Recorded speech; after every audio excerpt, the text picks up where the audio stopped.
nossas lives diárias, maratona de lives aqui da Amato. Para quem não me conhece, meu nome é Marília, sou terapeuta ocupacional, terapeuta de mão, faço parte aqui da equipe Amato. E hoje, nossa live vai ser para um tema bem bacana, importante ser falado nos dias atuais, que é sobre prevenção de acidentes domésticos com as mãos.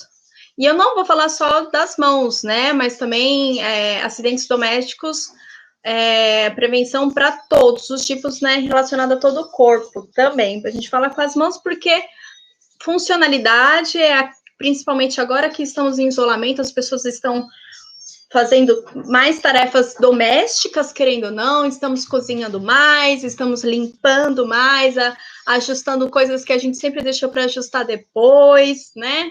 Então, querendo ou não, a mão é um dos membros do nosso corpo que são mais afetados, né, relacionado a esses acidentes domésticos. Certo? Tema bacana, né? E uma coisa interessante para falar é que tem pouca coisa sendo falada em relação a esse tipo de prevenção. Apesar que a gente está num momento complicado, onde as informações estão mais voltadas ao Covid-19, né, ao coronavírus, a gente tem que tentar lembrar que as outras coisas estão acontecendo, as pessoas continuam adoecendo por outros fatores, né, e acidentes estão sendo significativamente, dizendo assim, aumentados. O número de pessoas que estão sofrendo acidentes domésticos está bem maior do que antes, porque as pessoas estão mais tempo em casa, né? Então, para a live, pensando nesse tema, eu comecei a fazer algumas pesquisas relacionadas ao que está sendo falado, o que está sendo feito em relação a esse tema.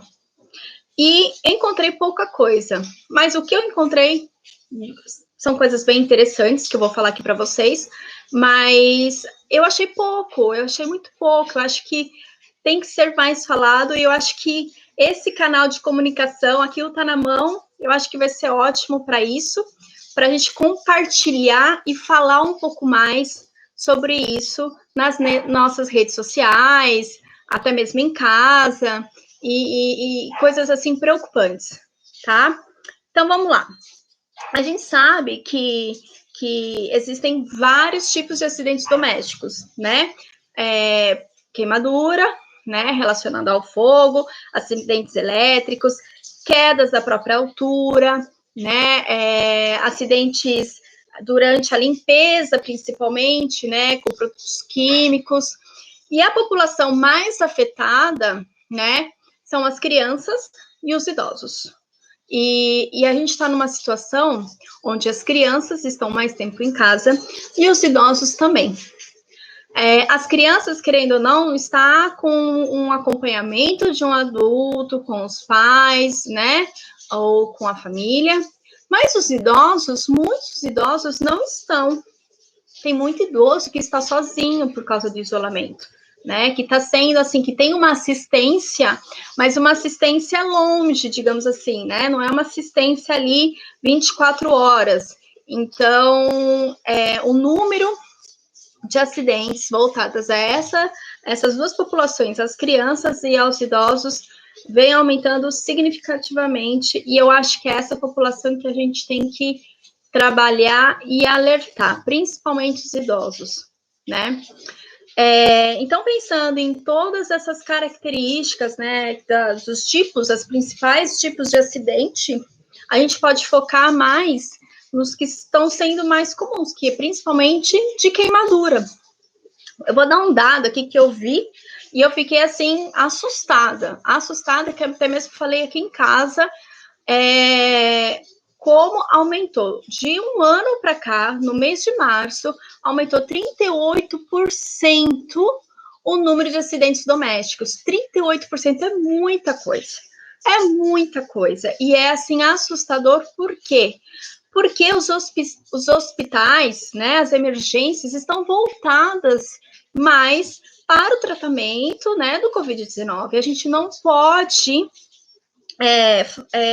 tá tendo superlotação por causa dos pacientes do Covid-19, e aí ter esse aumento de acidentes domésticos vai realmente causar um problemão. Então, é uma coisa que a gente, nós terapeutas, não só terapeutas, mas profissionais da área de saúde, eu acho que nós temos a obrigação. Mas eu fui procurar voltado mais nessa questão de queimados, e eu fui procurar alguns dados na Sociedade Brasileira de Queimador do Álcool 70% para higienização das mãos.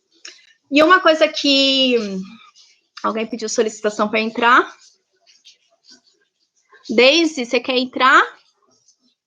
Quer entrar? Quer participar da live? Dá um joinha e a gente conversa junto. É um momento para isso, para a gente conversar, tá? E tô vendo só se tem alguma resposta aqui. Então, pensando nessa questão do álcool gel, a Sociedade Brasileira de Queimados, eles falaram, deram algumas informações que até mesmo eu não sabia. Em relação ao uso do álcool gel, né? Primeira coisa, eu acho que isso é fundamental, né? A gente sabe que o álcool gel, isso é uma informação que nós profissionais da saúde a gente já sabe, mas muita gente não sabe. E nós temos que passar, que é o uso do álcool gel somente no momento, na necessidade, no momento que você não tem ali a água e o sabão para utilizar. Então, a gente tem que orientar os nossos pacientes também a utilizar o álcool gel somente nos momentos que ele não consiga lavar a mão. Então, o que está acontecendo muito é que as pessoas estão usando álcool gel em casa. E não é necessário usar álcool gel em casa, porque em casa você consegue lavar a mão. Então, as pessoas estão usando álcool gel e estão cozinhando, estão usando, fazendo comida, e isso está tendo um risco maior. As crianças estão achando legal apertar a bombinha e usar o álcool gel, até mesmo meu filho.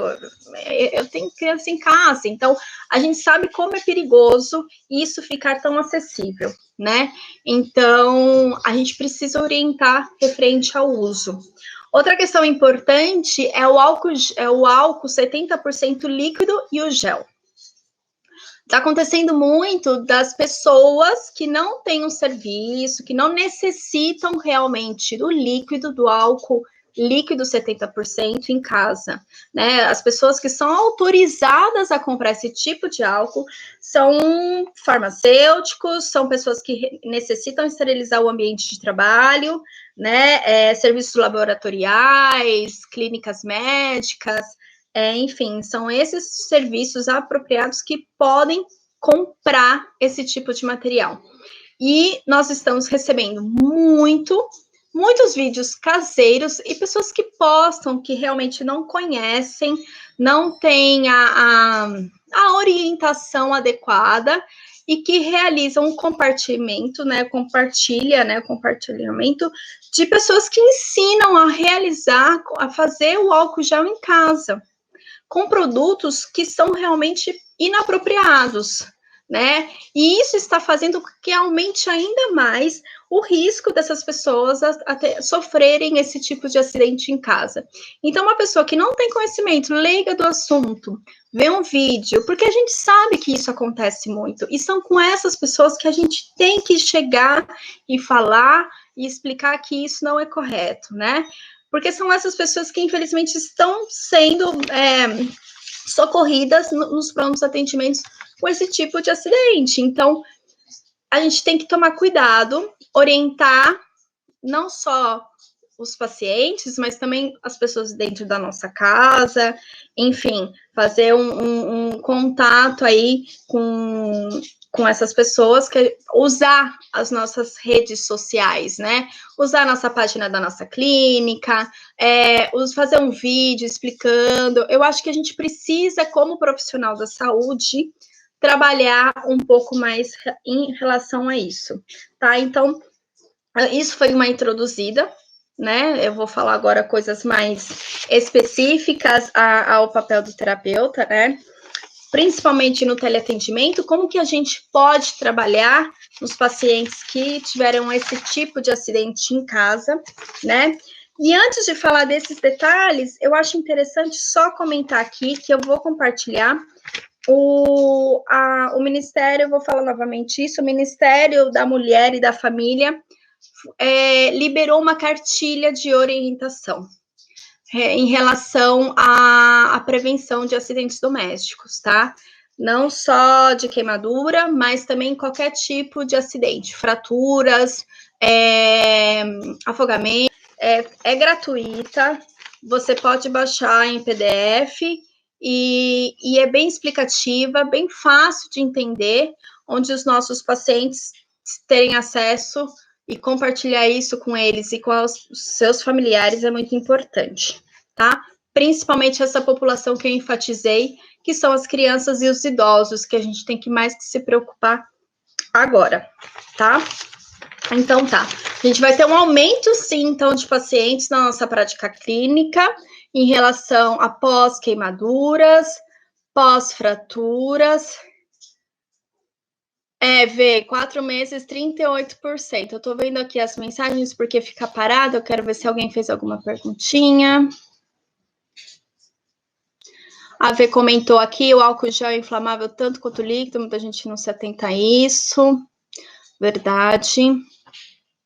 Então, assim, a gente vai ter um aumento significativo de pacientes com sequelas desses acidentes domésticos. Então, tanto de fraturas, né, como de queimaduras, principalmente de queimados agora.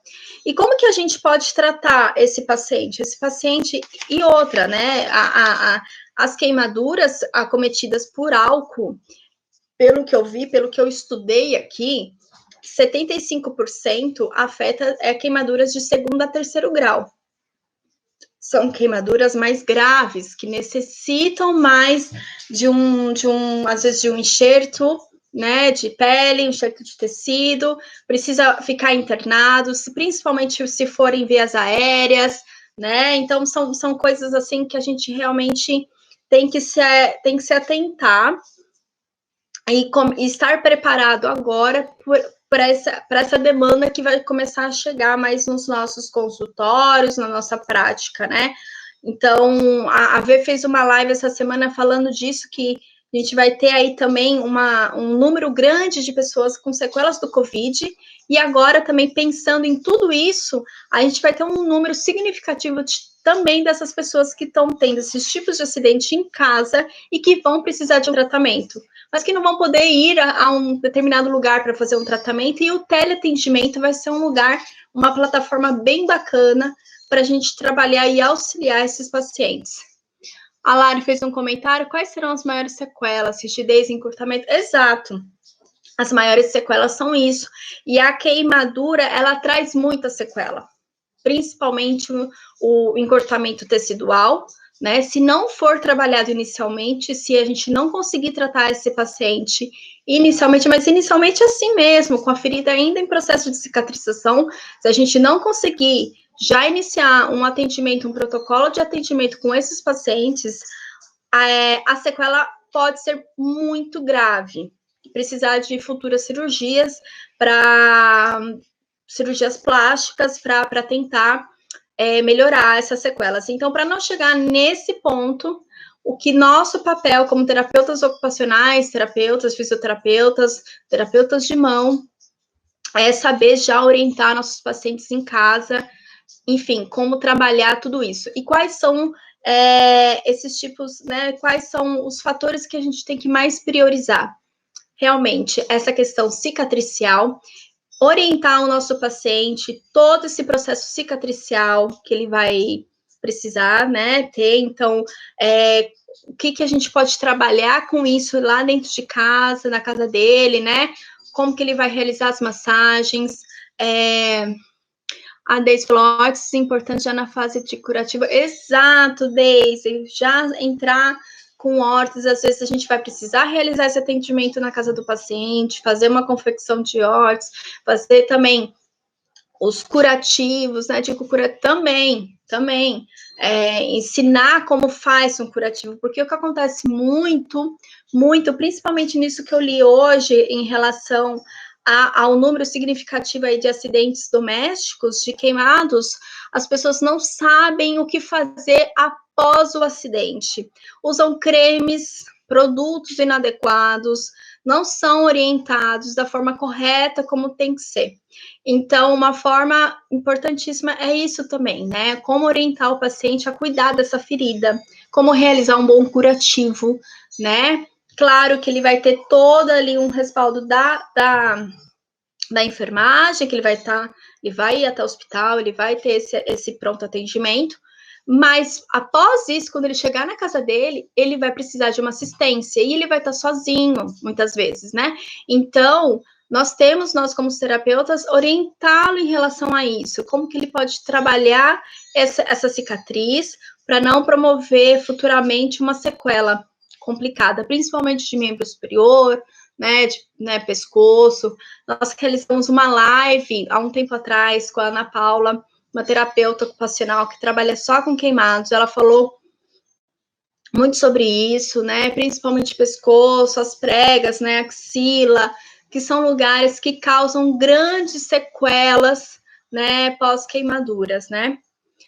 A Verusca falou, agora teremos que ser mais assertivos nas orientações. Exatamente, porque o que você for falar vai ser lei para o paciente, né? Porque o que está acontecendo muito, gente, são as fake news, né? As pessoas estão falando tudo o que quer, da forma que quer, e ainda coisas assim relacionadas à saúde, né? Então, assim, é assustador como as pessoas estão realmente passando as informações errôneas, e isso está agravando ainda mais esse número de acidentes. Então, a gente tem que tomar cuidado, sim, no que a gente for falar, o que a gente vai orientar para o nosso paciente, porque o que você vai falar vai ser primordial para o tratamento dele, né? Você vai ser o braço direito dele, digamos assim. Então, nós temos que realmente focar bem no que for falar e seguir realmente uma forma fácil de interpretação, né? Vídeos explicativos é muito bom, porque é visível, a pessoa tá vendo como que faz.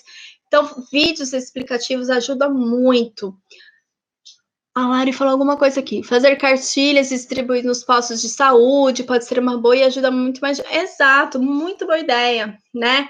A gente tem que realmente usar os meios que a gente tem, né? E isso já, nossa, ia ser essas cartilhas, folhetos, né? Vídeos de orientação, usar mesmo, colocar a cara aqui e falar, gente, eu sou um profissional da área da saúde, estou aqui falando de dados importantes, nós temos que tomar cuidado. Então, é um tema que, assim, a gente tem que estar aqui falando mesmo, porque está assustador, tá? E ninguém está falando isso, a gente tem que falar, porque as notícias errôneas estão sendo passadas e as pessoas estão acreditando nisso. E é da nossa responsabilidade. Eu acho que nós, terapeutas, temos esse papel importantíssimo de passar a informação correta e trazer mais segurança para o nosso paciente. Eu vou enfatizar de novo aqui, nós não temos que aumentar o número de pacientes, entradas de pacientes em pronto atendimento por causa desse tipo de acidente, né? Eu acho que é um momento que os hospitais estão focados no tratamento da Covid-19, então a gente tem que, se a gente pode trabalhar nisso, diminuir esse número dessa porcentagem que está tão alta, se a gente consegue melhorar isso, vamos melhorar. Então, eu acho que é um tema bem interessante a gente comentar aqui para passar realmente essa informação. Eu vou deixar disponível aqui o link da cartilha que o Ministério da Mulher e da Família trabalhou nessa cartilha, e é bem interessante. Vocês, por favor, repassem para conhecidos, para os pacientes, para os acompanhantes, né? Outro ponto que eu anotei aqui, que eu quero falar com vocês, é a orientação desses acompanhantes de idosos, né? Muitas vezes, rega básica, criança fora da cozinha. Exato, cozinha não é lugar de criança, né? Eu falo isso pro meu filho, sai daqui, filho, por favor, cozinha não é lugar de criança, porque só tem coisas perigosas lá, né? É vidro, é faca, é panela quente. E uma coisa que eu também, falando nisso de criança, né, que você, a Deise colocou, pontuou aqui, que a maioria das vezes de queimaduras de criança é por causa de toalha. A criança puxa a toalha e o líquido, a comida quente, o café, né, o líquido quente que está em cima dessa toalha cai sobre ela. E esse é o número maior de acidentes de criança, por causa de queimadura também, de a criança puxar a toalha e cair a comida quente em cima dela. Então, sabe detalhezinhos que a gente não pensa, não se preocupa, e que a gente tem importantes que a gente pode dar, que pode fazer uma grande diferença, principalmente quem tem criança em casa. Em relação aos idosos, né, o que acontece muito, principalmente agora, né, que estamos tendo esse pico, né, que os idosos estão sendo realmente obrigados, porque querendo ou não, gente, esse isolamento tá meio férias, né? A gente tá vendo muita gente na rua, tá meio. Eu sou aqui de São Paulo, eu tô aqui em São Paulo. É muito preocupante. Eu vejo o número de pessoas ainda na rua, as pessoas não estão levando a sério a questão do isolamento.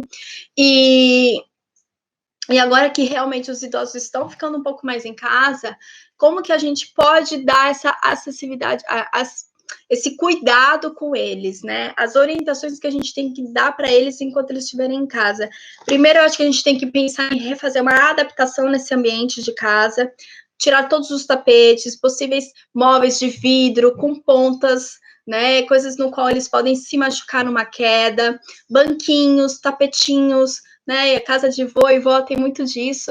Então, fazer uma limpa nisso tudo, né? Falar, vó, vô, paciente, vamos tirar tudo isso dentro de casa, né? Por enquanto, evitar esses futuros acidentes que podem causar de escorregar, tropeçar, bater a cabeça, porque são esses tipos de acidente que acontece mesmo, tá? Então, um dos pontos que eles falam nós orientarmos os idosos, aqueles idosos que a gente tem perto da gente, nossos familiares, mas também nós, como os nossos pacientes, principalmente quem é a área da gerontologia, né? Quem trabalha com essa demanda, orientar muito essa questão de adequação de doméstica, né? Readaptar, né?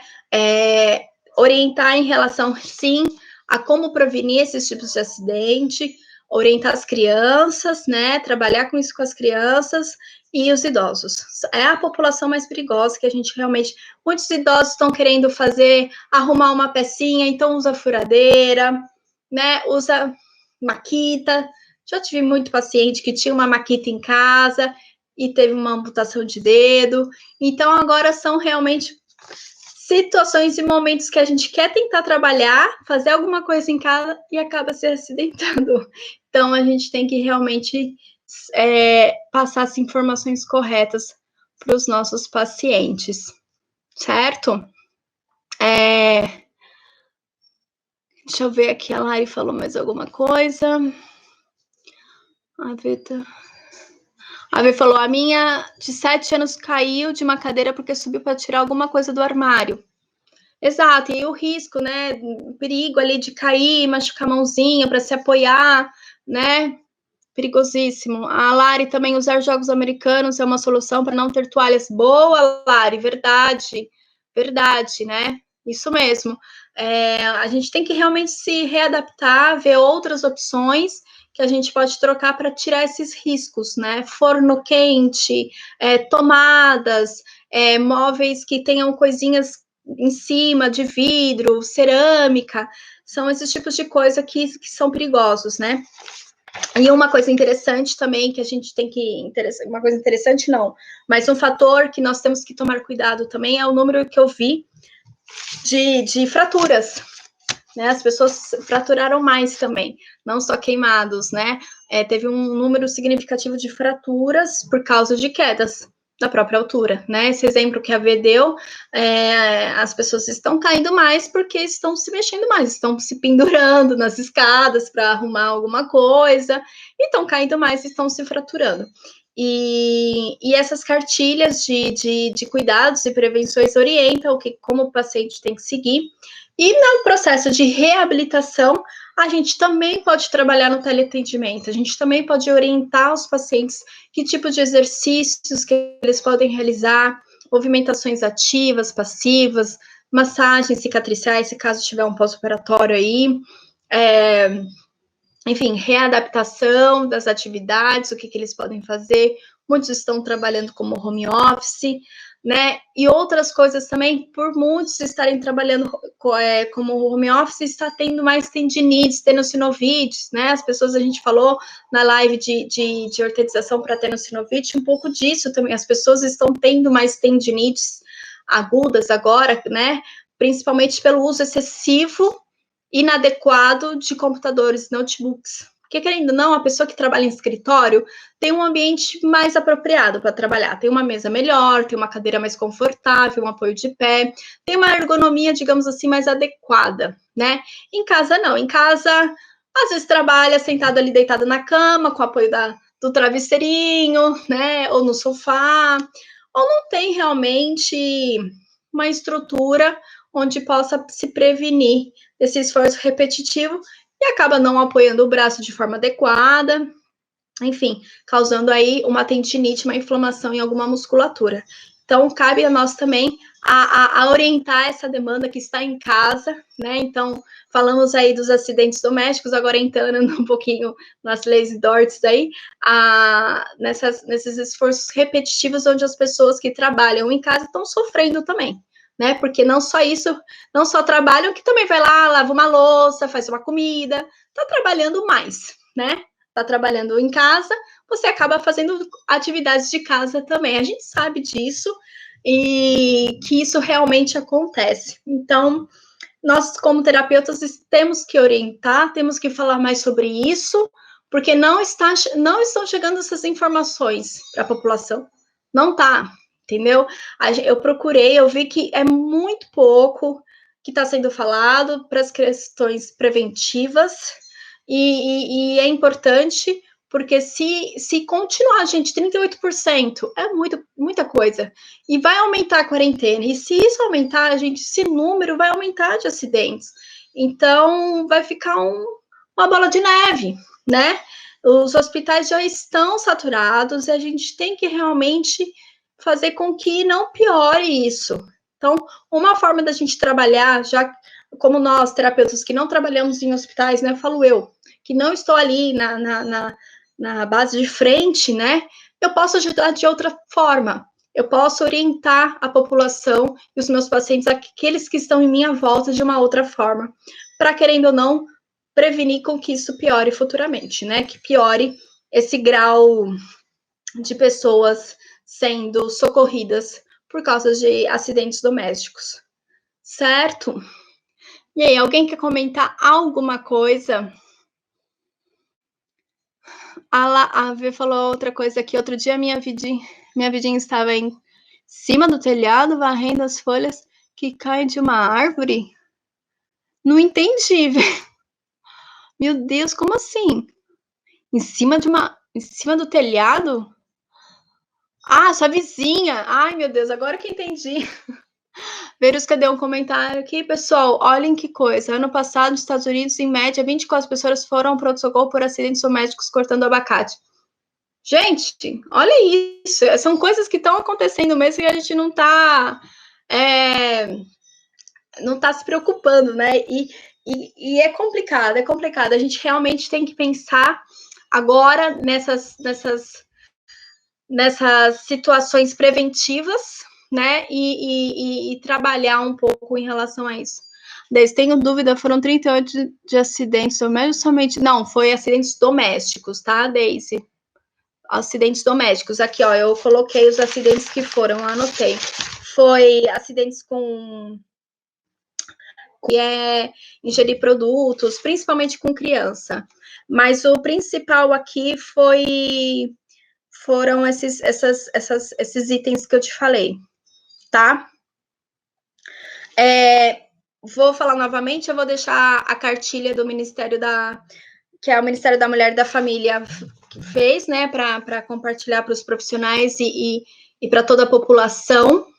Então, se vocês quiserem compartilhar, vai estar lá no nosso. Vou deixar um post com o link, tá bom, gente? Eu acho que foi bem bacana falar disso. É importante, nós temos que passar a informação correta, parar com esses fake news e saber um pouco mais do que a gente está, né, falando para os nossos pacientes e se preocupar um pouco mais em relação a isso e ajudar um pouco os nossos amigos, colegas de profissão, médicos, enfermeiros, fisioterapeutas, que estão lá trabalhando duro e tem tanto já trabalho, né? E se a gente pode ajudar um pouco de outra forma, vamos ajudar, tá bom? Tá acabando, tá na mão de hoje.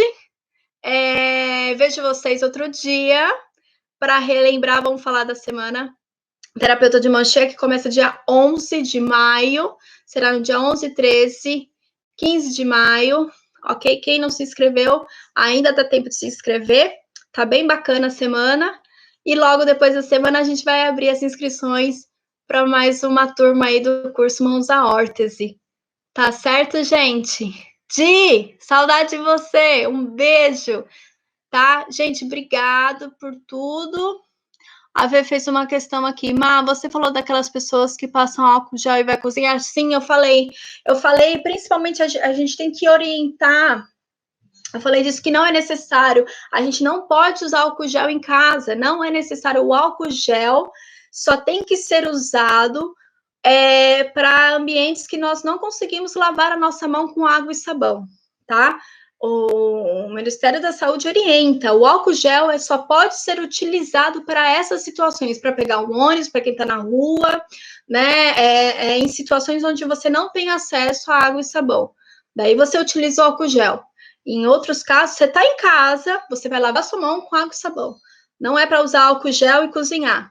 Pelo amor de Deus, isso é isso que está causando os maiores problemas de acidentes de queimadura em casa. As pessoas estão usando álcool gel para fazer esse tipo de higienização para cozinhar e outras atividades.